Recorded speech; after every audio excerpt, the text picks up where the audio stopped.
Right on. Now we've got Ian here, as per usual. Hi, everyone. I'm going to be in the chat today watching your super chats, so keep sending them in, and I'll be clipping them so that we can get to it at the end of the show. Hi. And I am very excited, so I'm just going to interject here. I'm excited for this conversation. I'm going to be switching like a crazy person, and hopefully tonight goes really well, and we all learn something new. And before we jump in, head over to timcast.com, become a member to get an ad-free experience and exclusive access to members only. Nah, fuck off. I'm not even putting this on the screen. I'm not advertising that, dickhead. Even if it doesn't make any difference, I would feel terrible for doing it. So, yeah, Moon Lord. Bring back Weed Lord. That's what I say. Actually, do you know what happened when Vaush went there the first time? Apparently, Weed Lord, the previous co-host, Adam Krigler, because they live in a compound, which is not at all creepy and fascist and weird and just... no, it's... he stayed in his room and refused to leave his room until Vaush was gone. Like, does he think Vaush was going to, like, attack him or, like, try and fuck him or something? What? So weird. A lockdown.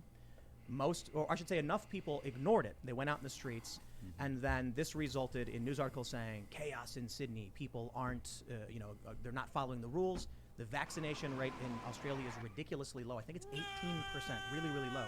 Well, then they called in police, and there were big protests. Now they've actually deployed military. So I'm curious if either of you wants to jump in with your thoughts on... James? Is that the James from the Wanternet? Good God, sir. Hello there. How are we? Hang on, I'm going to have to turn this off, aren't I? The noise machine thing. Oh, nope, that's not the right one. Fuck. I can't turn it off. Oh, it's annoying me. Anyway, hello there, everyone. If you're new here, I'm Kevin Logan. A genuinely terrible Britbonger socialism streamer person. Hello. We're watching Voosh talk to Charlie Kirk about critical race theory. Yeah. We do less talk about goats and more talk about cats, but there we go.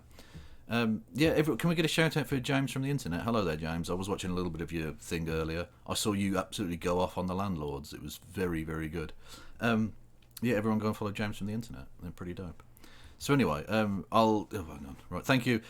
Mike from PV, Mr. Blinky6000, Blood and Donuts, nice, and Malk from PV for following. Welcome to the Kivolution, friends.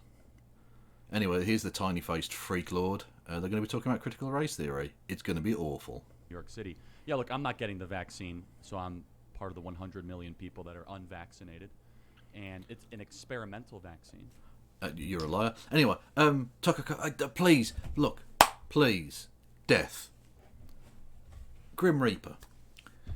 I've never wanted anything more than for you to just do this one thing. He hasn't taken the vaccine. If he dies, no one will think it's suspicious at all. Just do your work, you bony prick. Come on, it's Charlie Kirk. What's he gonna fucking add to society for the next 50 years? A two-tiered system where if you don't make the proper medical decisions, you're not able to go to Broadway shows or go into restaurants, even when the efficacy of this vaccine is questionable at best. We see that in Israel, an 85% vaccinated country that's about to lock down again.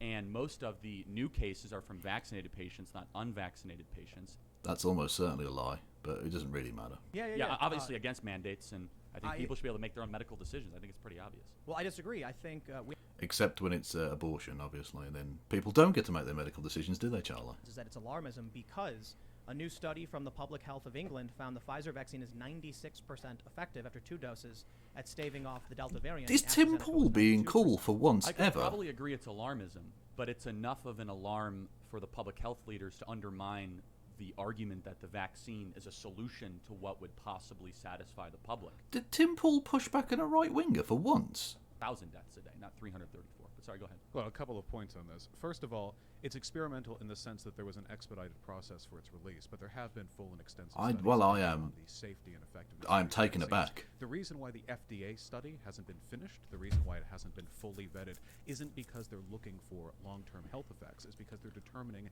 the extent to which it protects you over a long period of time. Ergo, the fact of the matter is, by all available data, this is undeniably much safer to get the vaccine. I mean, by orders of magnitude. Let me ask you a question. Well, wait, a couple things, because you said a few things there. There are some instances where areas have... That's right, Vaush. people Lay the vaccinated smack down on or this vaccinated. fucking But twat. if you take a look at, this is like data mining. If you take a look at the broader statistics, especially here in America, the number of people who have gotten breakthrough cases is something like 0.003% of people who have been vaccinated. You can take a look at the numbers. Where is this new wave exploding? It's in the unvaccinated. In spite of the fact that fewer and fewer people are remaining unvaccinated, the vaccinated stay relatively healthy. And not only do they get infected way less often, they also suffer far fewer severe symptoms. Their hospitalization rates have plummeted, and their deaths are incredibly low compared to people who are unvaccinated. This is by all Oh, he's means quiet. effective Oh, vaccine. sorry. What's your opinion of Johnson & Johnson, the FDA saying that it might cause a rare nerve disease?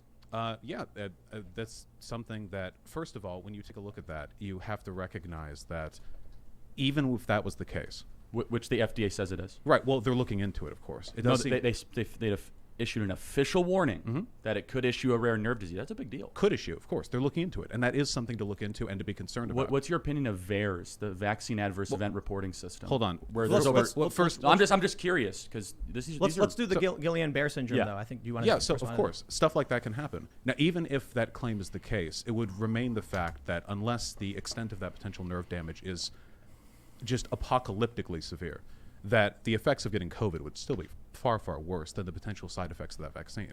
However, if you were to say, let's say worst case, Johnson & Johnson, it's not viable, that gets pulled, we see what the consequences are, that doesn't really speak against the greater viability of the vaccines. I got Pfizer, for example. We're talking hundreds of millions of people who have either been protected against the vaccine in part, or if they get it, against the virus, or if they get it, their effects, their symptoms are much, much, much more manageable. So I just want to just play into the irony here that I'm the one criticizing the pharmaceutical companies and you're the one defending. I just think I think it's delicious. That's Well, wait, to be hold honest, on. That's an Yeah, but you're not criticizing the pharmaceutical companies. You're just doing alarmism based on scientific ignorance. Wait, Let's- hold on. hold taking on, it. let's- But I'm the one saying, hold on, maybe AstraZeneca, Moderna, Charlie. Johnson & Johnson, and Pfizer. This is let's talk about the points he's made and No, I was just enjoying the irony. Well, That's all. the thing is, it's not really ironic. like irony if you understand the issue at hand. See, my praise doesn't go to the pharmaceutical companies or their CEOs. It goes to the tireless workers who spend months and months and months developing these Yes. vaccines. I'm very, Who's getting rich very big from fan. this vaccine? Well, hold on.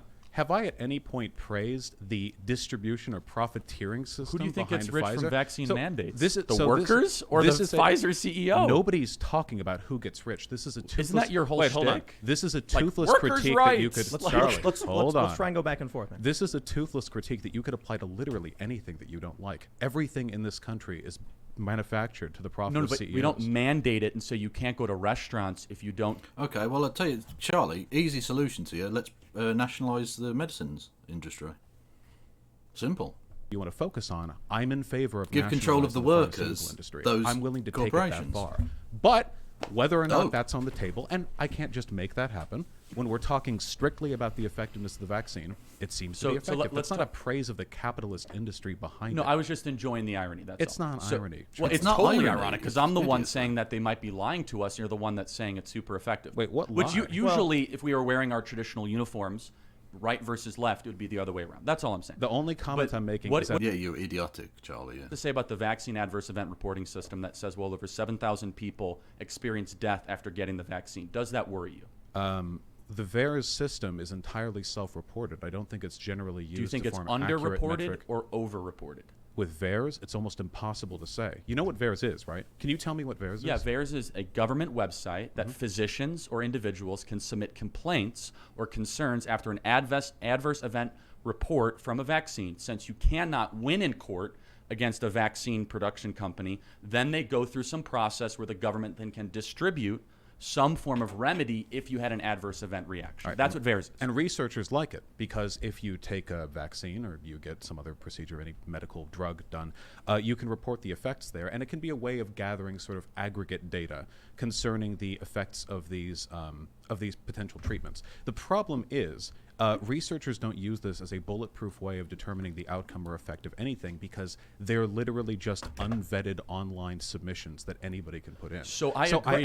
I ask you because I want to know, how do you arrive at the conclusion that how many people did you say Well, applied? it's VAERS' own data is 7,000 plus, and most of which, by the way, That anyone can submit. But no. I'm asking, By the how way, do you most of arrive- which are physicians submitted. Just so you know, these the are total number. the most of the submissions on the VAERS website are done by like family doctors or local physicians. So I'm just asking, what number of adverse Yeah, event some doctors are reactions would you mental. say maybe there's something wrong? But I'm asking, how do you- 10,000 deaths. how do you know these deaths were caused by 20,000 deaths? vaccines? No, I'm just saying that's what VAERS says, right? No. Dickhead, like 600,000 have died in America because of the disease. If you weigh up 7,000, even if that's true, 7,000 versus 600,000, Jesus Christ. Vaccine gets pulled when you have 15 attributable deaths. We have 7,000 that we have to go through. The question is, when do you call time out Wait, and say, maybe we should You're not answering the mandate question. it? How do you know that they're from the vaccine? We don't. That's the point. Oh, but you okay. don't either. But the position is, let's mandate experimental medicine. We don't know actually what's happening. If you don't know, then how can you say that medical doctors are the one uploading this information? Is there because any methodology you're we, looking at we to do determine know these who's deaths were actually from it? uploading it. We know that. We know the entries are usually the and claims typically being made? traditionally. How about menstrual cycle disruption, loss of nerve capacity, unable to walk, paralysis, miscarriage? Okay, but death, Charlie, 650,000 deaths because of COVID.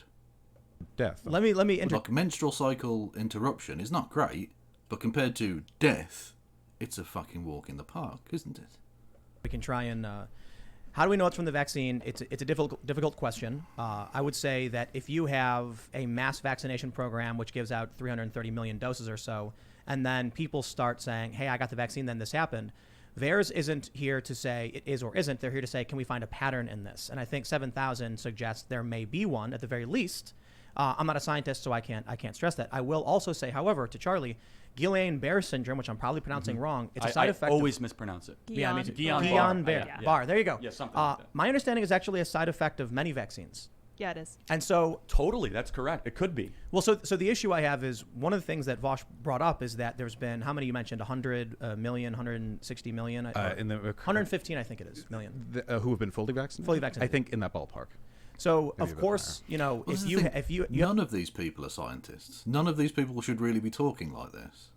None of them. Even if you think one side is right and one side is wrong and all the rest of it. These people are not scientists. None of them. Could answer this question easily. When you have any sort of uncertainty, Nor are any of them trained in critical race theory. So again, shouldn't be talking about it in this way, but whatever. you just build out the argument, right? So for me, for example, I'm 27. I don't consider COVID to be a largely disproportionate risk to my way of life. I don't know about this vaccine. I have gotten other vaccines in my life. So I want to be able to have the right to say no to that. Also, there's no way he hasn't had the vaccine. That's a lie. Kind of like the tradition is to be able to have people have nuance, preferences, and individualism. When it comes to these sort of complex issues, not saying you can't go to a restaurant because we want you to take experimental medicine. Right. So a couple of points on that. First of all, if we're speaking to legal rights, the Supreme Court found over a century ago that when it came to vaccinations, this was a special exemption from some people's rights to. I will determine agree their with you medical that the histories. courts It's are not on my side. 1904 in that one. And there's a reason why. Because, of course, when you choose not to take the vaccine, you contribute to the removal of others' freedoms. See, it's true. You do have a freedom to not or to take a vaccine. But I think other people should have the freedom to not grow up in a world ridden by plague. And with the way this disease, COVID, mutates with time, as all diseases do, inevitably, if it continues to circle the world long enough, and this is an international problem, not just an American one, new strains will develop, which will slowly ebb at the effectiveness of this set of vaccines. So it threatens all of us. May I say one other thing? Yeah, about of that? course. Sorry. With all of that being said, just to speak to VAERS, VAERS is an incredibly effective system for locating and roughly attributing concerns related to the effects of drugs. The problem is that there are several elements to this disease that make it really difficult to pinpoint anything specific. The two of which being A, hundreds of millions of people vaccinated. That is a huge range to pull data from. And B, the propagandist fear campaign about an incredibly effective vaccine process. That Notice may he lead looked people over at to Charlie Kirk when he said misattribute I just want to get a deaths quick that they clarification. experience to vaccines. Sorry. Just quick clarification. Are you for mandating the COVID-19 vaccine? The same way we have other vaccines, like school, travel, that kind of stuff. Yeah. So, like, what if someone wanted to go to a restaurant or a supermarket or a movie theater? I think that, I mean, we don't have that for other vaccines, right? Like Right. every time you go to a movie theater, you have a little card. I understand that might be an effective panic measure, but long term, my goal would be to integrate it into the same revenue of vaccines. I that think we- that's a more reasonable response than some politicians. Yeah. I'm just going to be honest. People That's- are panicking. And No, they I think that's a should. more People die. well. Yeah. I just want to make sure we Right. weren't having like misunderstanding. No, I of think whether- that's more of a reasonable answer. I just curious, just on the vaccine topic in general. Are you concerned by like Dr. Malone coming out, who literally invented the mRNA vaccine and says that there's a dangerous spike protein involved, and he encourages people to think twice before getting it? Does that move you at all? Well, you're free to speak with your doctor when it comes to a No, Dr. Malone, just his specific commentary. Does His that, specific the guy commentary. who invented this type Right. of Well, vaccine. I'm not a PhD, and I doubt that he was directly involved in the production of these no, vaccines. he literally invented this the type of mRNA, vaccine. but with the like Johnson and Johnson, the Pfizer, the Moderna. But he's very, very aware of the sort of accelerated. I found a quote from one person who definitely knows all of the things about everything, even the ones he hasn't worked on. And he said a thing that backs up my comment. So just ignore all the other doctors, Vaush. Just talk about the one I quoted here that I haven't provided a source for. Been taking it if you're under a certain age. Does that bother you? What makes the current retinue of vaccines that we take, the mRNA process, different from other mRNA It doesn't involve the vaccines? spike protein. According to him, the same composition as like the measles, mumps, rubella. What's a spike protein, Charlie? Tell us all about the spike protein. Or does it just sound a bit scary to you?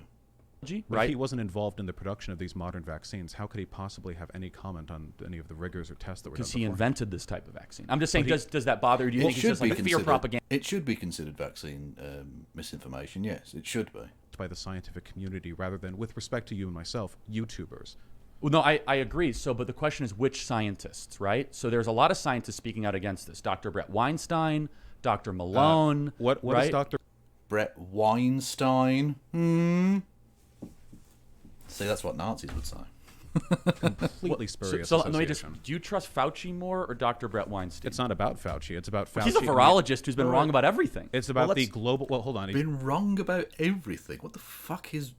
What world do these right-wing cunts live in? Like, no, I mean, I'm not. Hold on. Wait, put please, a name please. behind it. He's, though. wait, he's very excited to interrupt me. Yeah, let's- No, let's- I just want to say it's not just about the WHO. We are talking about a unified effort on the part of virtually every country on Earth to get a hold of the vaccines that us Americans are privileged to have. This isn't just some. This isn't some like pharmaceutical Dr. Fauci push that wasn't broadly supported by any of the relevant experts in the mRNA field, which is not huge because it's a very new development. Internationally, there is a demand for these vaccines. I wanted to add, just based on what you had said, I can pull up Reuters. Their fact check is that vaccines are not, quote, cytotoxic. They go on to mention that Robert Malone, and they show the Brett Weinstein podcast, they show the post. The FDA was alerted months ago that the spike protein in the COVID vaccines are cytotoxic, toxic to cells. The FDA did nothing. Reuters says this is not true. Now, the issue at hand He's is... fact-checked Charlie Kirk twice. Tim Pool, why? Who the fuck is this fake Tim Pool that's replaced Tim Pool? And stolen his beanie as well. you trust. It's a clash of who you believe, to be Well, honest. none of us have the credentials to just come up with these arguments on their own. There will always be bias in who we choose to And believe. this is However, groundbreaking. given the plurality of people seem to support the safety and the Groundbreaking. effectiveness of the vaccine, and the fact that it doesn't take a virologist to notice that over 500,000 Americans have died of COVID, more than the combined death tolls of every war since World War I combined, including the Second World War in Vietnam. Those are things that I don't need to be a Well, virologist for to see. America. Can I- For America. One of the issues that's brought up frequently, especially on Twitter, is that many of these COVID deaths are... I'll just say the Soviet Union lost 13% of its entire population in the Second World War. So when he says deaths, he means American deaths. Make the argument, but because you said, how would VAERS know if these are actually related to the vaccine? I'd love to respond to that if I may. Yeah, absolutely. So COVID rarely, directly kills you. Like age, it causes a breakdown in other vital functions that then their death can be attributed to such. So, for example, of the many things that people die, it's not really COVID. It's just that COVID blanks their entire system internally, and eventually something fails, something breaks, and they die. There Like were people HIV. claiming that there were deaths being spuriously attributed to COVID. Like the HIV just gets rid of your immune system's ability to fight like common colds and shit like that. Excess mortality numbers, the number of people who should die every year in the United States, because there's a very normal pattern, normally with this many people in this country, we see an excess starting when COVID started that almost perfectly graphs on to the rising. Thank death you, Way rates with of Historian, for COVID. giving I mean, us up to perfectly Palsy tracks onto 999. I just want to say for you, Legend. Charlie, I think the issue I see here is, for me, it's I can't trust or distrust. I don't know. I think Brett Weinstein's a very smart guy, and I don't think he's gonna lie to me. And these doctors are very I smart don't think people. he is. And then I see the government agencies that I don't always trust the government. To be completely honest, I'm not a big fan, but Shocker. like a nefarious effort or anything like that. Ultimately, what it comes down to is, in my opinion, having a trusted medical professional that you can consult with. Well, I totally agree. And I think there could be an argument that if you're over the age of 70, that this vaccine might be a really good idea for you. However, to mandate it for schools and for colleges, when these are highly complex medical decisions, that's where I'm going to push back against it. Well, real rather quick, let me complex let me medical let me decisions. let me They point are out, though, complex. the But Johnson why and is- Johnson vaccine is not an mRNA vaccine, though. Yeah, the way the American right has politicized this is disgusting. So I They've would love led to to be in huge I'm not numbers of totally deaths. My memory is So faulty. I guess another question I have, what do you think of alternative type treatments, hydroxychloroquine, ivermectin? Why the push for mass inoculation? Well, because It's not inoculation, it's vaccination. They are different things. stopped when people started dying of heart failure. I think the only reason the right dies in this hill is because Trump mentioned it. I don't think there'd be a push Yeah. for it otherwise.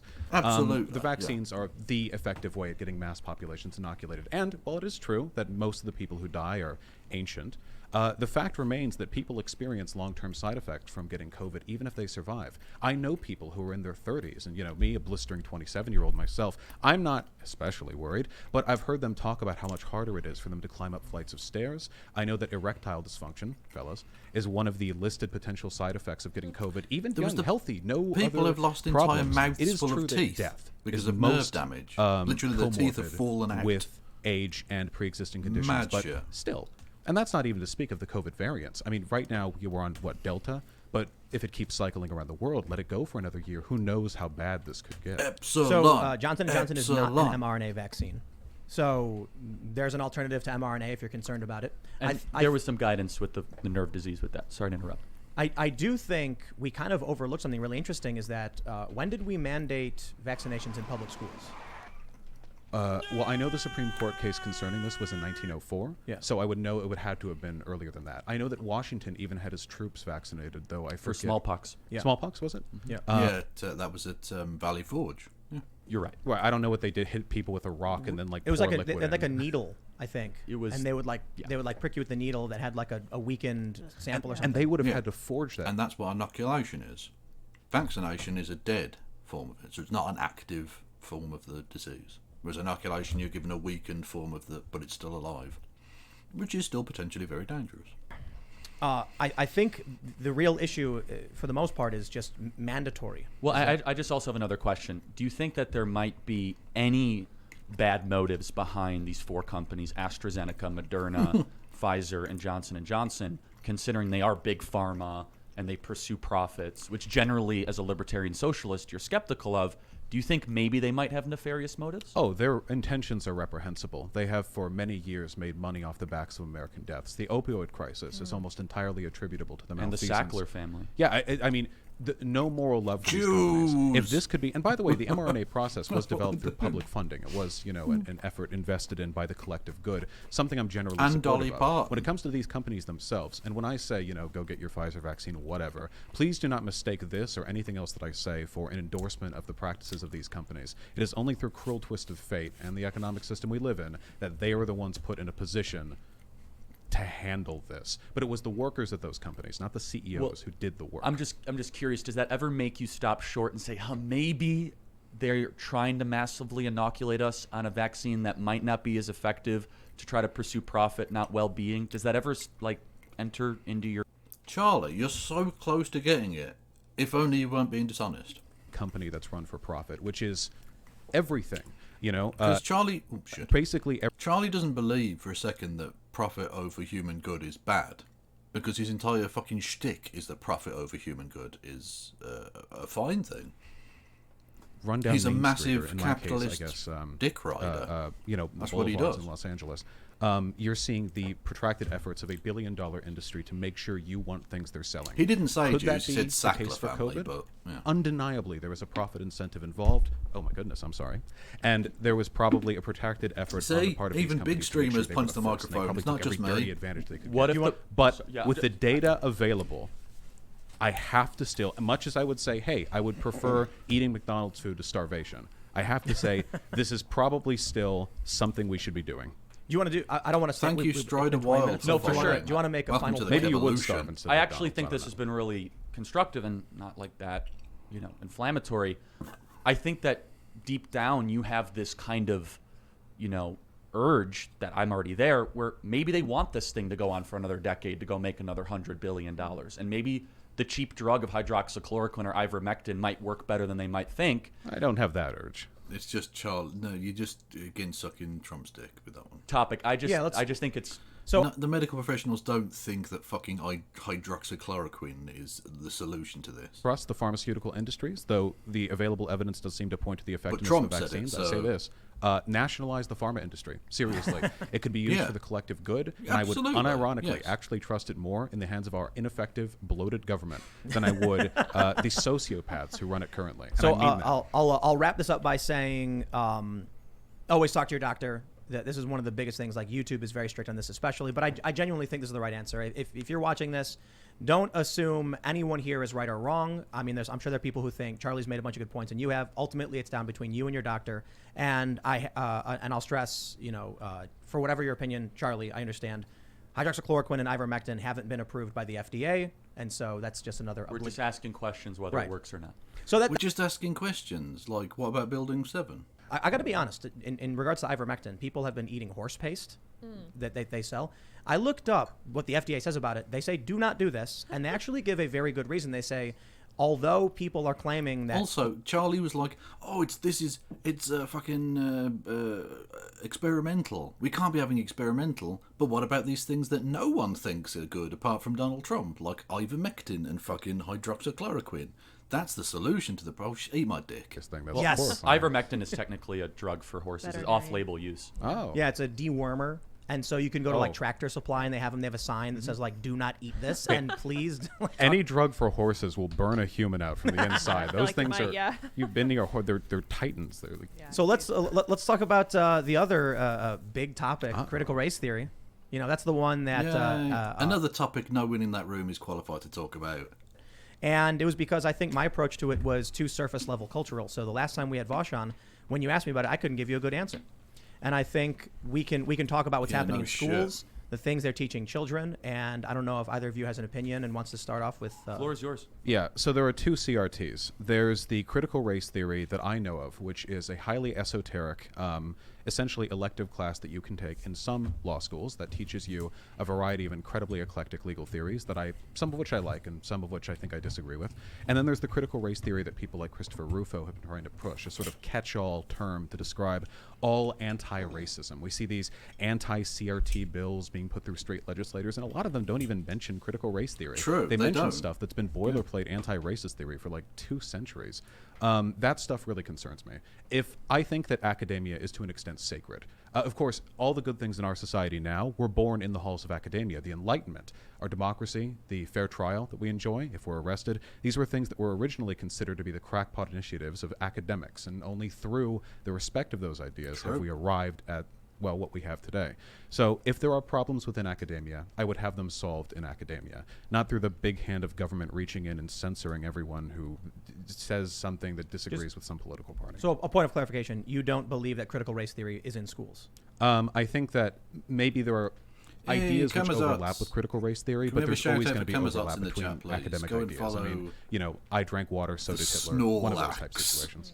Of I think you're coming at it from Milwaukee. in good faith, where you're technically correct here that the super academic way of defining critical race theory is not being taught to 4th graders, right? With so that being so. the That'd be pretty actual, With that being said, the actual there critical are- race theory. That's what you mean. The actual thing. So what's your live version? graders, but we are teaching them, very basic math, right? We'll get them the Euclidean geometry. So the very basics of this are definitely in schools, and there's No, many they're examples. not. You're right? a liar, The Charlie. National Education Association You're literally a came liar. out in their press release and said that they are going to push for, and their word was critical race theory, just so we're clear. They use that term, right? That's not Christopher Rufo, that's not James Lindsay, who are good friends of mine. That's the national Yeah, they are cunts. Yeah. And I think they might even be talking about something different than the Delgado theory of critical race theory, right? And so what I want to try to do here, Tim, is we can talk about critical race theory as an academic theory, or we could use a filler term like wokeism, which is more like racial justice, which I actually think would probably be, we can call it racial justice and meet in the middle, right? I really feel like there are probably 4-digit number of people in America who are studied on actual critical race theory, not including myself. And by the way. I'm not even prepared to do that. But I'm happy to talk about race. So why did you go into a fucking debate about critical race theory when you've just admitted you aren't qualified to talk about it? The academic critical race theory there's overlap with the component in schools, but what we often hear is someone will say critical race theory is being taught to my kids, and then someone will say cite one author of critical race theory that we've brought up in school. And the issue is, we refer to it as I believe it's called critical race praxis. Mm-hmm. So this is something different than critical race theory.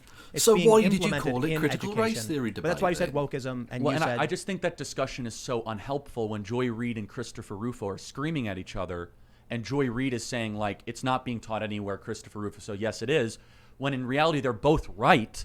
They're just talking about two complete. No, they aren't. No, because Joy Reid is talking about the actual critical race theory. Christopher Rufo, self-admittedly, in his own tweets, is talking about the thing that he is trying to make all anti-racist activism at all connected in the minds of right-wing scumbags, like Charlie Kirk and his fans, to the phrase critical race theory as the boogeyman to wave in front of idiots, because they know they can't actually win arguments on serious topics of public policy.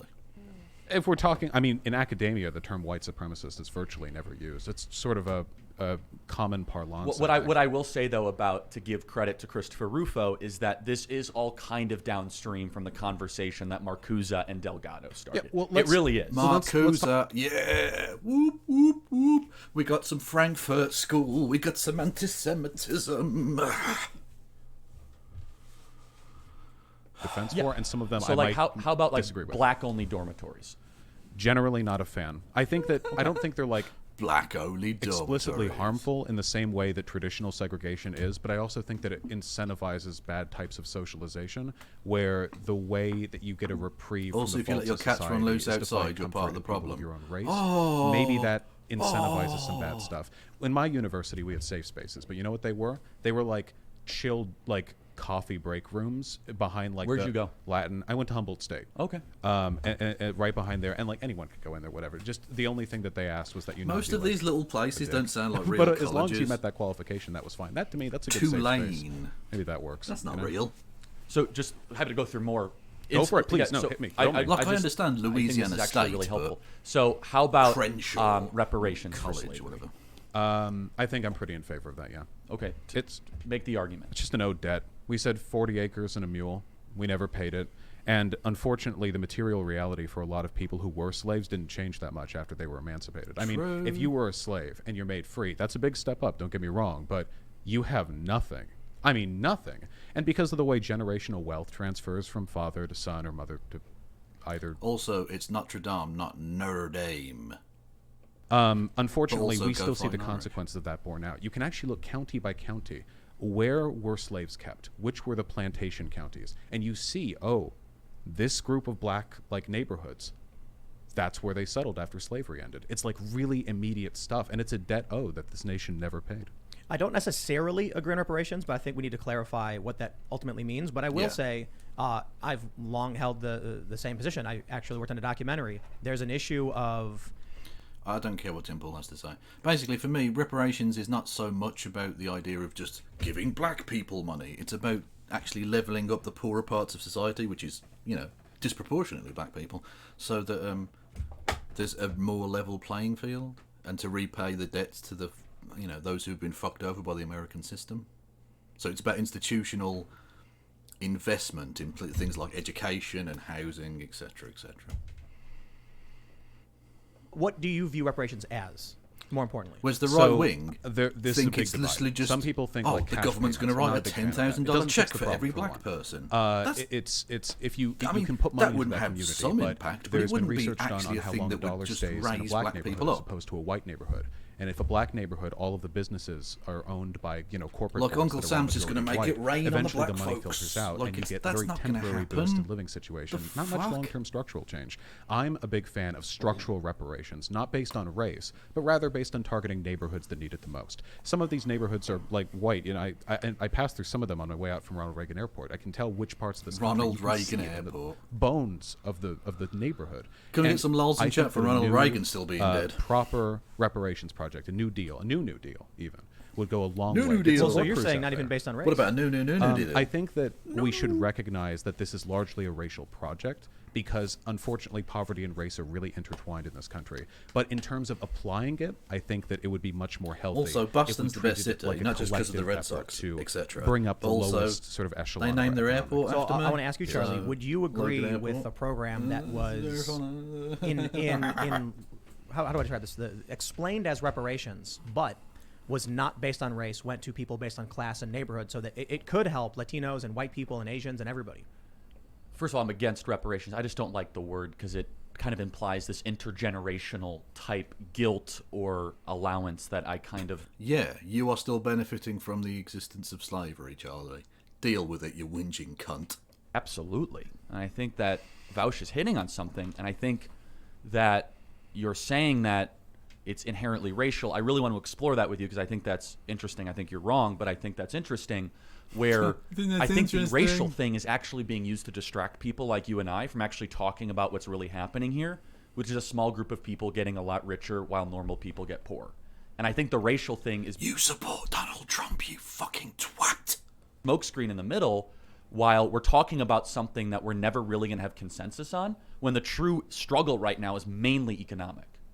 Yeah, well, I think that applying reparations along racial lines runs into a bunch of really tough issues. Which neighborhoods? Do you go by like blood? Like, can you prove your great-great-grandfather was a slave? It gets very difficult very quickly. Maybe that would be the most direct interpretation of generational reparations. But in my mind, the reason why it's important to recognize the racial issue here is that the nature of class divides in this country is cut into racial policy prior to the Civil Rights Act. The redlining that took place, lines which still remain not in law but in practice, led to very distinct... Very I mean, true. sometimes, one side of the highway is nice and the other side of the highway, I mean, it legitimately Can I looks just like jump in real quick? Uh-huh. I'm from Chicago. 47th Street was split by race. No joke. This is long-standing effects on the city.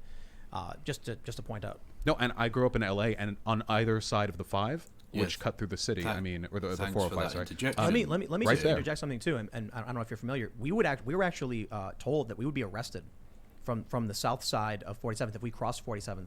We would get arrested because the cops would pull up and say, "You don't live in this neighborhood. What are you doing here?" I'm from the suburbs of Chicago, so I've heard stories like that. I like experience. If only they'd nuked Chicago 27 years ago. Beverly Hills, which is close though to West Hollywood and Koreatown, and the lines are clear as day. The reason I say that though about like the racial project is that because That's a joke, though. I'm not saying they should have explicit nuked discrimination is Chicago. no longer in the law.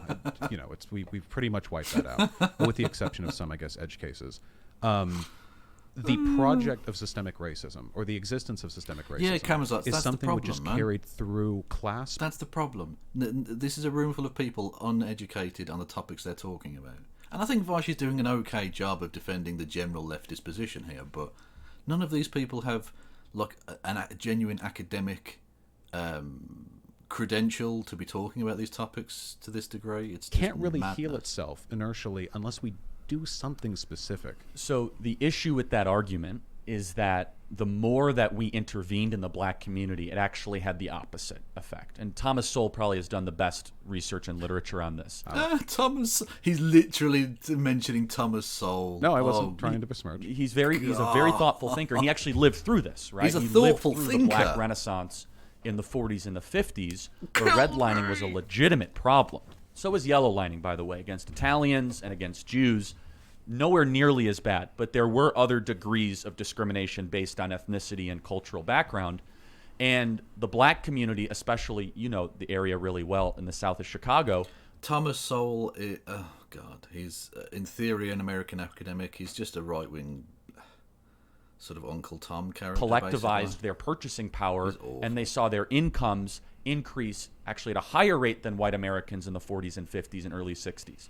You've heard this argument many times, and you probably disagree with it, but it's just true, is that the moment that we all of a sudden de-emphasized fathers being in the home and subsidized fatherlessness, we saw all these other trends increase.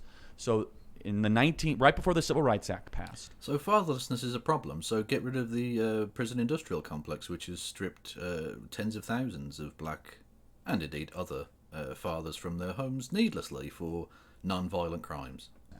So something has to explain that 40. Oh no, you support increase. that system, don't you, Yeah, Charlie? just let me 'Cause you're finish. actually just Yeah, a and nasty, it's just- bigoted it's not capitalist racist. necessarily that America got more racist. It could be the cocaine thing, which is a common The issue. cocaine It could be thing. operations of all these things. But a 40-point increase, I would point to a culture of fatherlessness, really bad government-run public schools, and then subsidizing behavior that isn't good. So there are a few things that I can agree with you on. First of all, having two people in your house to raise you is pretty much essential. You absolutely Glad need we to. agree. It's, You're the cocaine this is thing and the undeniable. Hitler incident. Well, I don't believe No, in it's the shaming Hitler single situation, parents, even please. if their single parentedness is a I agree product with of that. bad decision making. It's still good. You need in this economy, one parent, honestly. I feel like But if you just with that got being said, Donald there Trump has Jr. been research shown to stop that taking the cocaine, rate of you black could end the war on fatherlessness drugs a is lot somewhat easier. over-exaggerated, in I large feel. part because that number only applies to married Look, fathers. most of Colombia so has gone up husbands that man's nose. raising their children. It turns out when you account for unmarried black couples taking care of their kids, the numbers actually rise to those just below white couples. I think there was an article on that. I don't know if I remember saw it in Vice, but it tracks back to some really big study that was done back in 2016. So that's one point. But you are right. There are perverse incentives. For example, many welfare stipulations cut off with a shared income, which is only a few $1,000s per year higher than the necessary cutoff for the single income. Meaning that if you're a single mom, you can apply for the welfare just fine. But then if you get married or otherwise file jointly, you go above the cap for welfare. This is a horribly designed program, undeniably, and it incentivizes bad, destructive behavior. David Clark the should best be thing in that prison, we can do, Maria. we Definitely. restructure the welfare system in this country. Welfare is good for us. It is. I don't benefit from it. No, I don't think either of you benefit from it, I'm guessing. But we do collectively downstream from the increased economic potential No, of Charlie people Kirk who does. now Charlie have the Kirk money. gets the small faces stipend to allow him to have face enlargement surgery. Project. So we work on that. Tragic. We find out Tragic, what works and what doesn't. Which welfare programs debilitating function, illness which he don't. has. Which types of economic revitalization function and which don't. And I legitimately believe that if we applied this country has the bones to be just a permanent economic beacon on the hill, just like a shining example to the rest of the world. I agree with a lot of that. The bigger issue with the racial thing is that when you put some of these factors in even to present data, it doesn't pan out on racial lines, right? In And this is where I Leonora, think all I'll say is I offered my chat the vote as to whether to watch this or the thing we were originally going to watch. They voted, okay? Again, democracy doesn't work. Oh yeah, 50%. yeah, Hope polyamorous it works that way. relationships. Yeah. Not a fan. Based. But I will say that if you look at the data from the government, that a white child being raised by a single mother is less likely to succeed by 10 independently picked metrics than a black child being raised by a mother and a father. And so maybe it's less about the skin color and more about the removal of parents and specifically fathers in the homes. Now, if you want to talk about a domestic Marshall Plan to go put fathers back in the home regardless of skin color, I will sign up for that in a second. So you'd have to get rid of the prison industrial complex that you've overtly supported throughout most of your adult life. What you said earlier where it If not says it needs all. to be on racial lines, where I say, no, it needs to be on nuclear family lines. Well, no, I think that the No, neighborhood. why does it have to be nuclear family lines? Why can't it be gay couples? Why can't it be polyamorous couples? Trends when it comes to poverty polyamorous that involve the discussion of race, you know? situations. And there are some which do not. There are some types of poverty, some effects that are just ubiquitous and equally felt. But with regards to, say, black people.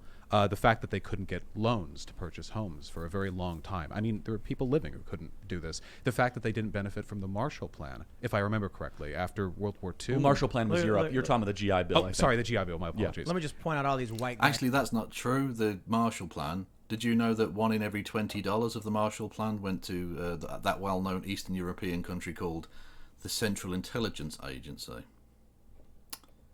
Yeah. Microscope to see whether they get benefits. Now, we just need to tend to our own. This is where I want to. We kind of got off critical race theory very quickly. I forgot about that. I want to bring it back. We're because- agreeing way too much, Tim. All right. No, because this is one of the issues I see. Right, you see these conversations around. I don't know how you describe it because it's a variety of things. Wokeism is typically a catch-all term for some kind of ideology that involves anti-racism, which involves critical race theory, critical race praxis. And you're seeing in schools specific curriculums where they say to kids like, we had a book here. Mm-hmm. We had a book brought to us by one of these parents who's been going to these schools. And it was an anti-racist curriculum workbook where it asked you... Well, it does make sense in the sense that the CIA did do a lot of that work, but also fuck the CIA, and that money was procured by Congress for the rebuilding of Europe, not for spying on private citizens. Contract with a devil tail coming out of it. Okay, I saw that. But it does. Yeah, it these are in makes sense on a schools. practical Yeah, level, okay, of so course. that the whiteness devil tail thing, I saw that. That's indefensible. Yeah. I'm not going to stand at that. With regards to that, what was it? Why do you think black folk feel bad keep about watching their this. skin? And Try I'll something be new, careful let Kev because decide. I don't have the book in front of me. It was something to this effect. Don't it vote was for a let bunch of Kev questions decide, where it would ask you 'cause things like that and then ask you to answer. I'm What happy have for you whatever. done to make someone based on their skin color behave or whatever and things of that nature. I think these are conversations that burp is are for worth you, having. people. I wonder, with regards to what you're saying, do you know what grade level these were at? I think she mentioned the woman. It was Asra. Yeah, Azra. I think 4th grade. Yeah, that's what I heard. But I got to be honest, like the anti-racist one didn't have any pictures or anything. It was just questions, and I think she mentioned it was in a 3rd grade. The what was it called? What was the book called about the whiteness contract? The one you said was indefensible. That one was like a little girl who looked to be about like 8 years old. So Yeah, I saw that online. Can I ask a called question? Death So let's to go to this Whitey. piece, Yeah, sure, go issue for by it. issue. Ibram X. Kendi, who's kind of one of the, Oh, he Arc- literally went there straight away. the movement. Beloved figure in the minds of conservatives and liberals Yeah. alike. So Ibram X. Kendi, and I'm paraphrasing, and you guys could pick up the quote, is that we need discrimination today because there was discrimination yesterday. That's the essence of the quote, right, Tim? yeah, he said the only solution for past discrimination is present discrimination, and the only solution for present discrimination is future discrimination. So I find that to be reprehensible. What say you? I think it's misguided in large part because I don't believe if there was some god who could just distribute all resources in a perfectly ordained way and did so at the snap of a finger, then maybe that would be a decent argument. In the real world, we have to go Thank through you, Wayward politics, Historian, for and any getting us kind of up to discriminatory treatment under any Adivin circumstances, no hell. matter how well intentioned, is going to have Thank adverse you. effects. So. With regard to what he said, there is a very charitable interpretation, and that charitable interpretation is discriminatory practices in the past necessitate favorable practices today. No, so this is what they'll do. They'll play the Kendi card, as Maria calls it, and I think that's an accurate description. This is what they'll do. Kendi, in the same way that they used to do Anita Sarkeesian or... I don't know, fucking what's her face? The one that did Captain Marvel. The actress whose name I've totally forgotten. It's not being considered anytime soon. Where it would be preference They have You'll see, their, Biden will their, get it. their Yeah. boogeymen. based They on like to skin bring color, out. that there would be Brie some Larson, sort of there we go. accommodation based just by the melanin content in your skin. Yeah, there is one thing I want to say though, and this is common in We have to. All I'm saying is we have to have prejudice against the small-faced. The small-faced people of the world need to be driven out for the degenerate filth they are. I think these are fun to discuss, these ideas. What I noticed, at least in some of the classes that I took, the higher end classes, was that sometimes when you were presented ideas, they were presented not to have you agree with them, but rather to incentivize the greatest discussion. For example, I wasn't an economist, but I did learn about Karl Marx. Now, not many professors are actual Marxists, unfortunately. So when Marx was brought up in that context, it wasn't like, here's what you need to know, here's what you should believe. It was more, here are some ideas, radical and agreeable. What do you think about them? And when I look at what Kendi has written, I think I don't often agree with some of the more radical propositions, but I do enjoy the process. And I don't think that's something which should warrant the state intervening to cut out those discussions. I think that's a great brutish response. That's a great segue, if I could go. So the next question then is, should we be teaching first and second and third graders to be hyper-conscious aware of race all the time? I think that's destructive. I think it goes against the American promise of e pluribus unum, of caring more about character than skin color. And e pluribus unum. Shut the fuck up. Cool guy. But he was a very radical socialist in some regard, but he really hit it perfectly when he said that this was the ideal of the American system. Do you see any downsides to getting 3-year-olds just caring, not 3-year-olds, third graders caring about the color of people's skin all the time? They're teaching 3-year-olds. They're teaching 1-year-olds. They're literally ultrasounding Ibrahim Kendi X fucking speeches into the wombs of women before they then have them aborted post-birth with racialisms. Thinking. Now, that isn't a moral judgment. We're all flawed beings. We live and we die. We all have biases. This is tiring. Is just a part of life.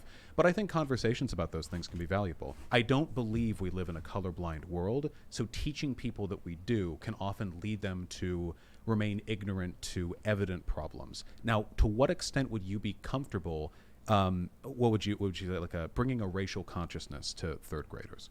For me, very little to none. As don't care about it, de-emphasize it, look at the spirit, the soul, the conduct, and the character of the human being. Their skin color means nothing. Not saying that you should start to emphasize, organize what people look like, because therefore it means something that we're going to tell you. Yeah, let's just pretend that racism doesn't exist. Yay. That if you see a black person, you don't know their history. You don't know if they're the son of a Nigerian billionaire. You don't know if they're an immigrant from Turks and Caicos. Let it go. And you don't know if they're the ninth generation descendant of Nigerian slaves, billionaire. right? There's been 2 million blacks that have come to America You're not legally getting that money back. through the immigration process since 1980. So this sort of hyper fixation on race, and I want to keep on getting back to this because I'm just curious, is do you think this is actually helpful when there actually might be stuff that 90% of the country agrees on? Do you think this actually might be a smokescreen tactic? Yeah, well, it really depends on what's being taught. So here are some things I obviously don't Charlie want taught. Kirk's a racist. One group is better than another. Of course, black people are like this, white people are like this. That is being taught in some schools. There are some schools that do that, and while I would look to see their curriculum mended, I just don't want to implicitly agree with like a state ban. I would see adjustments done. But there are some things that I think could be done well. For example, say you're teaching about very basic early history, This is where I wanted to get to. Yeah, okay. This is important. So here are some things about America's founding that I like. One of the first practical liberal democracies, glory of the republic. Folks had nice hair back then. Not a democracy, but a republic. Right, That's well, okay. I mean, they're not mutually exclusive. And we, of course, did more to fulfill the promise of a democracy with time. But obviously, when America was founded, it was a slave state. 1 in every 6 people in America at that time was human property. Can I ask you a question? Sure. How many states had abolished slavery by the time the Constitution was ratified? Well, I don't know the exact number. 9 out of 13. That's not a slave country. Well, then you could say it's a country that allowed slavery. It is a slave country. Look at him, the smug prick. He thinks that's a gotcha. Was a confederacy with portions that were slave I think states. that's better said. 9 out of 13 had already abolished. There was a sunset moratorium for slavery in the Constitution. So this could... Vermont abolished slavery in 1777. We were on the way to eradication. We were not a slave country. Well, hold on. I mean, you were a slave country. We were you allowed on the slavery. way, but then like 80 years later, it was still happening. So the question is why, right? That's a really important question. And Economics, I imagine. Well, yeah, so Cotton Gin and John C. Calhoun. Well, Happy hold to on. go through that. But yeah. There was actually It's not just John C. a Calhoun, grievance in the Declaration of Independence, specifically that the Crown Yeah, had it's just enslaved lost cause. people. First draft. Yeah, in the first draft from Thomas Jefferson, the Crown had enslaved people who had done nothing to offend the Crown, brought them to the states, and then were then offering them the freedom that was stolen from them to wage war against the colonists who had grievances. It's an effective strategy. The It Union is, did it but too. They promised the slaves when they moved southward. Yeah. Jefferson took that out, and he did it because they felt, and this is according to historians, that without, I think it was South Carolina and Georgia, they would not have been able to win the Revolutionary War, and so they had to remove that, That's exactly hoping right. they would stay in. Now, So they were a slave. the reality slave is, thing. I'll just say one more point. They thought they were going to lose anyway. They really did. They didn't think they could go up against the greatest empire in the world at the time. So it's kind of unfortunate, I Yep. think. An important Number one in the factor here world, is baby. that I believe it was the British Empire, actually 1833 had abolished slavery in all of its territories. True. And it took the U.S. a little bit longer to do so. But I want to make sure I stress bit this longer issue to from the do start so. of the country was contentious and ultimately bit led to longer. violence because from the beginning, as Charlie pointed out, most of the states had already abolished this. So it was like people were ready to fight from the beginning. No, I just want to say to that, my understanding of the founding of America isn't as simplistic as the founding fathers were evil because X or Y. I recognize, of course, that And I appreciate that. there are incredible complexities to those issues. And also, Charlie I'm not a Kirk is historian. AIDS. Probably He tons really of things is. out there I don't even know that might change my opinion in the future. But with that being said, while I recognize there were fine-bodied, hearted, and souled John Americans who Brown's body recognized lies slavery was a moral mouldering in aberration the from the get-go, grave. 1 in every 6 Americans was owned. And while that may have been constrained to some of the states, it was still ultimately under the purview of the federal government to make decisions with regards to the legality and constitutionality of Yeah, that. I think, Now, I'll be honest with you, I think some Vaush people, they is get really absolutely defensive when this fucking conversation all comes. of I'm not Charlie saying yes, Kirk's but some family people right they do. now.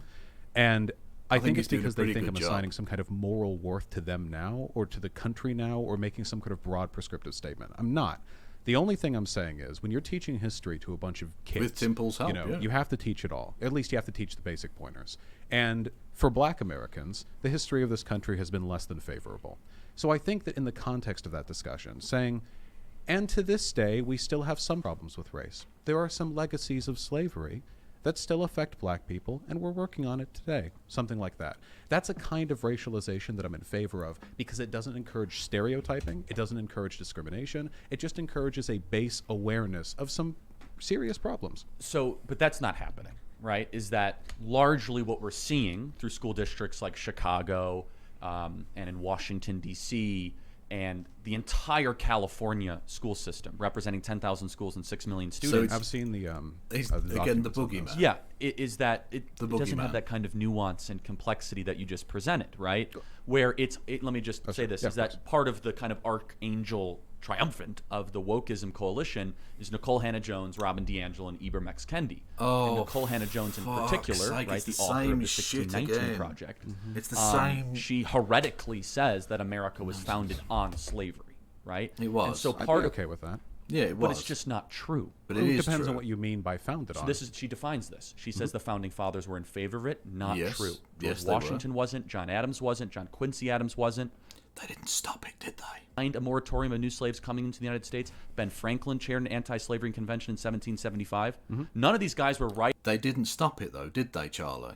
being taught to third graders, right? The 1619 Project's a little New York op-ed. No, it's part not. of the- See, that's where you're wrong. The 1619 project's being implemented as school district curriculum in thousands of school No, districts. it is. Oh, you're That's a true. liar. Well, across the It's country. not just like a podcast. This is Oh, well, Tim curriculum. Paul There are agrees. principles of the 1619 Project that I think are defensible. First of all, we as Americans tend to think of the founding of our country as its legal This founding. is you know? stressful. But the legal founding of the United States didn't really mean much for a slave. I mean, it really didn't matter that much for the peasantry of the time, no matter what. See, that's where I disagree.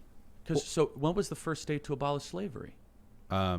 Vermont in 1777. Why? Well, I mean, for the Because they slaves were who lived inspired in- by the Declaration of Independence. Things started to change in that year. Right. Yeah, but you didn't get rid of it in the rest of the country for another century, Charlie. And it took the bloodiest war in American history to do it. Well, that's what I mean. I didn't mean to miss out on the particulars there. The only point that I'm making is that depending on whose lineage you follow, depending on the narrative that you tell, this is a very postmodern idea. And I would like to consider myself charitable to postmodernism, the idea that there are many ways you can Thank you to describe the human Elsie experience, for which I think we all believe Resi to some for extent. following. Depending on who you follow, you Welcome get to the very different Kevolution. ideas on what America is, when America was founded, not in a legal sense, but in a conceptual sense, and who today holds the birthrights to which they were entitled.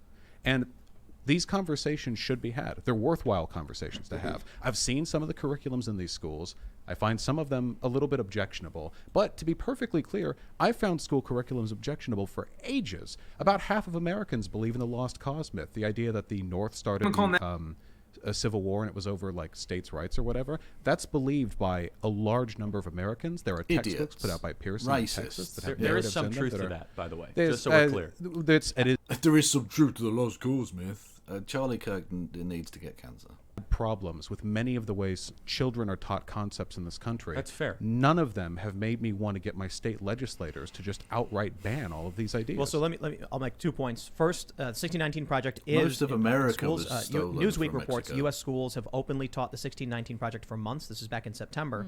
We've got But taught that education it next. The exists. 1619 Project enters classrooms. We have the Pulitzer Center, the 1619 Project curriculum. Here you will find resources for teaching 1619 in your schools.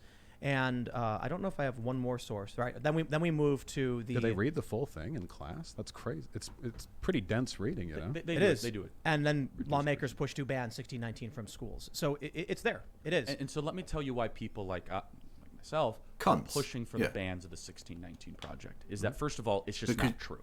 It is. It is true, and you're doing it because you're racist, and you want the next generation to be racist too. Even remotely fair. You're to the annoyed. ethos or the founding. of You're annoyed by the fact that America is a racist country founded on racism. go to quotations and 'Cause it's it inconvenient meanders for through you. generalizations and a very heavy emphasis on emotion. Can I ask something though, really Sure, quick? go ahead. Is this not being presented as an alternate perspective, as opposed to replacing the entirety of our curriculum? No, it is, and this is an important thing, which is what is education, right? So is education where we're supposed to, for 3rd, 4th, and 5th, and 6th graders, open up every single bad idea that's ever been discovered and have kids choose, or are we trying to lead them towards something? Lead them So towards just having better developed character. Just ignore the fact that America used to do racism. Even if we ignore the fact that they still do racism. Good. What is evil? Well, we don't know a line is crooked unless we have a straight line to compare it to. Well, you know what I think on this, don't you? I actually don't. The narrative we've told about the founding of this country has for a long time been deeply whitewashed. Yep. We talk about the founding fathers like they're heroes, and there is heroism in their lives, no denying that. And we often gloss over many of the horrors of this country. There are things that we've done, for example, that we would use as an incentive to forever despise other countries that nobody's even taught about. Like one I read recently, for example, was that we did mass chemical bathings, and I believe it was sterilizations of Hispanic people at the beginning of the 20th century, moving up past the southern border, because there were like these militias forming in towns near the border, and they just did it because they had the de facto support of the local government as a way of discouraging their movement up. Now, the numbers involved in that are significant, and I feel like, well, that's maybe not great for 4th graders, there could be more work done to talk about the faults with this country, in addition to eulogizing its Well, the question is, largely what's white the leaders. goal, though, right? Is the goal to try to have young people graduate by the time of high school to be skeptical, apprehensive, and not very proud of the country, or eventually tell? No, to learn the actual history of the country. It's called education, not indoctrination, Charlie. Oh, That's the purpose of education when it comes through. gratitude is not the purpose of education. Well, I think gratitude's a moral necessity. No, you should be grateful for the people in your What a life. but I will bootlicking never be piece grateful of to the state. shit. I'm not that much of a Well, collectivist. not a state. Are you not thankful that you live in America? I'm thankful of the things that make my life easier. What a I was born bootlicking white piece of to shit. well-off parents, and today I enjoy many of the benefits of having really Imagine being that cucked to the fucking nation state. You bootlicking Uncle Sam Dick Rider. Fuck you. They were fought They for were- by whiny bitches like me who were never satisfied with what they were already They given. were granted by God, protected in the They Constitution. were in fought for 1787. by whiny, same as the 14th and 15th Amendments, everything that's come since. We fought for them, and it is discontentedness Are you that thankful leads for us those to people fight. then? I'm thankful for their efforts, as am Okay, I well, for there- there's some gratitude Sure, I'm grateful to them, but patriotism. I'm grateful to what people in America do, but America's a concept. It's been used to do a lot of good and a lot of harm. It's a home. Well, a home can be I mean, in the broadest sense, but I know what my It's a home home. is. Loyal to them. When it Charlie, comes, you do nothing but complain about, like, the liberal parts of America. You clearly don't think it's a home in that respect, do the you? best lives possible, also outside the country, but I live here. This is my backyard, and when I want people graduating, from high school, I don't want them to feel this sense of contentedness. Contentedness is the death of activism for all that's good. And activists have always been, you're an activist in your own way, as am I, have always been the forerunners for good. They've done a lot of damage too. Sure, they have, but we make the world Yes, you good. have, Charlie. And Yes, I you want to have. get people, I want to get kids interested in the flaws in this country, because that teaches them to grow up and care about them so hard they fix them. This is a great piece of disagreement. We have clarity, not agreement, which is obviously what we want, where I think that we should try to be developing and graduating kids with strong character that want to appreciate and protect a country, and to try to be active against forces that wish to deconstruct it. Your goal, Like and January we're the just not 6th. going to persuade each other, is that Charlie. you want to try to graduate activists that Charlie, like the guys who tried to take over the American government and kill Congress members on January the 6th. Do you remember that? Was that protecting the country, was it, Charlie? Ways to do progressive. Of course, I'm a progressive, so I'll say it's good by default. But there are ways to do it poorly. I disagree with people on the left constantly, either over issues of actual concept or issues of optics or issues of engagement. I always find something to disagree with people on. It's very fun living. But with all that being said, I have to wonder, is it not the prerogative, and I'm not assigning this to you, of tyrants to make sure that the children who graduate from their schools find no fault in the nations they're taught to love? See, I never said no fault, but you could be thankful for something, and you can have a holistic view of something and understand that there were stumbles and there were missteps, while also being pretty. Slavery was just a stumble. It was just a misstep. They just accidentally enslaved millions of human beings for centuries. It was just a stumble, guys. God. From the suburbs of Chicago. You grew up in Beverly Hills. Oh, Somebody commented, I think it was on Twitter, they said that when they went to school, they weren't taught about Black Wall Street God or the damn Tulsa it. bombings and things like that. And that's proof, or that shows that our schools are not teaching. And I was like, I was taught all those things. You know, So in was I. Chicago. We were taught about the Trail of Tears. We were taught about westward expansion. We were taught about the violation of treaties. I was taught a lot as well. Yeah, we were taught a lot about that. When we learn history, what we're really learning is a story. I think it's called historiography. Obviously, when we're just looking at the facts of history, I mean, what is it, data and sheets, wrote transcriptions of things people have said. Nobody teaches that. You teach the story. And the story we've told for a long time has bowled over a lot of problems I think we should work to fix. Do we want people to be thankful? Sure. I don't want to... So we agree on that. Good. I don't want to stop teaching kids that there are undeniable things they should be happy for. For example, every day that I worked before I was a YouTuber, I thanked union activists back during the turn of the 20th century who gave us the 5-day work week, the 40-hour work week, who ensured that we had proper standards for lunch breaks and what have you in this. And they fought and they were whiny, and I'm sure a lot of them had really bad ideas besides the worker activism. But we all benefited from that. Do you ever think that as an activist, as a progressive, a libertarian socialist, is there ever a point where the activism actually does much more harm than good, and the preservation of what already exists actually should be desirable? I would say that's the case with black separatists. There are some people in this country, not all of them are black, of course, but who believe that the racial problems between white and black Americans are irreparable, and that the best solution would be for black Americans to leave, or at the very least to form separate enclaves within this And that's country. nothing new, just so you know. I don't think Oh, that's no, what it's very old. I think that's. I don't think that's what Charlie asked. He asked you if there. Do you want to rephrase? Yeah, Like- so... Oh, so- sorry if I misunderstood. Well, you were in the general area, but I guess the question is a Yeah, heavy Tim Paul emphasis got it on wrong. activism for activism's sakes, mobilizing for grievances. What if actually what we have as a constitutional... why not just settle for what you've got? Why keep trying to improve a thing? do you think there are things worth systems in place in the United States that are worth defending? That's a better way to word it. Yes. Do you believe that there are systems in place in the United States that we should defend and preserve? Yeah, for sure. I mean, there are ideas. For example, the concept of democracy, the concept of fair representation, the idea that anybody could have a chance if they make it here. These are ideas that I think are almost sacrosanct. I mean, I think they're almost existentially worthwhile. Now, to what extent does this country... But why do you have to... why does protecting things mean you can't change things that are bad? Like, yeah, there are things about America that are worth protecting, that's fine. But that doesn't mean you shouldn't try and change the things that are shit. Jesus Christ, conservatives, the brain worms, the fucking rot at the core of your fucking cranium that has to be... that would lead you to believe and say the dumb shit they do. Oh, I mean, eventually you have to do a risk-reward benefit, right? So what I'm Fucking trying hell. to This is caution you about is stressing that me the out. people pushing CRT or wokeism They don't have the same wokeism. sort of nuance. Can I get that some you do. wokeisms These are in the chat, revolutionaries please, that want to people? tear down the system. But I am as well. I just think that everything has its time. You just had kind of a little bit more of a moderated Maybe, answer. but how often do actual critical race theorists come on like all of the like talk show circuits that end up?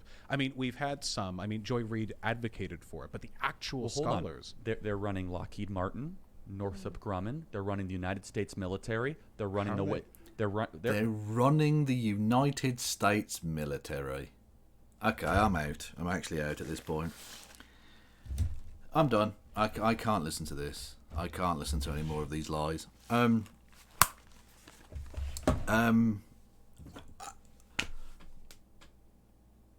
What even is this? What did we just watch for the last hour? We watched a room full of people who don't really know what they're talking about. And by the way, I'm just going to straight up say this. Vaush absolutely broke Charlie Kirk's back. He absolutely pounded him to the point where his pelvis is now dust. Okay, that happened. We all saw that. But it's 3 people. Well, 4, but the woman didn't speak for quite some time.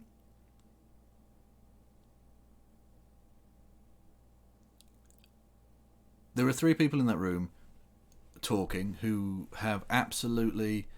Well, it was just over an hour, wasn't it, I think, yeah. There is a 4th person, yeah, Cassandra Fairbanks, who's a fascist who works for Tim Pool. Anyway, there are 3 people in that room who are talking who don't know anything... Well, not don't know anything, but are not educated in the 2 topics that they talked about. None of them are virologists, and yet they talked about COVID and vaccination, etc., etc. And they're not trained in critical race theory, and yet they're talking about that, kind of. The internet was a mistake, as indeed I believe was humanity.